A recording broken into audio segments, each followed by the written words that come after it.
આગામી 5 દિવસ ગુજરાતમાં સાર્વત્રિક વરસાદની આગાહી। કચ્છ, દ્વારકા અને જામનગરમાં અતિભારે વરસાદની આગાહી। પોરબંદર અને જૂનાગઢમાં પડી શકે છે ધોધમાર વરસાદ।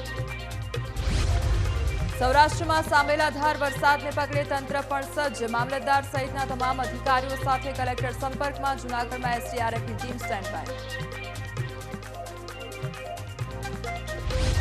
અમદાવાદના એસપી રિંગ રોડ ગંભીર અકસ્માત અને બસોની ઝડપે દોડી રહેલી ફોર્ચ્યુનર કારે થારને મારી ટક્કર। ફોર્ચ્યુનર કારમાં દારૂ ભર્યો હોવાનો થયો ખુલાસો।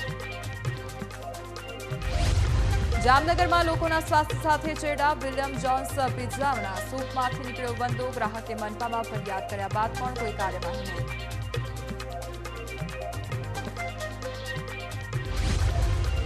ખેડૂતો માટે સરકારની વધુ એક યોજના આવી અમલમાં। પ્રાકૃતિક કૃષિને પ્રોત્સાહિત કરશે સરકાર। શાકભાજી પાકોમાં પ્રાકૃતિક કૃષિને પ્રોત્સાહન આપવા ચૂકવાશે સહાય।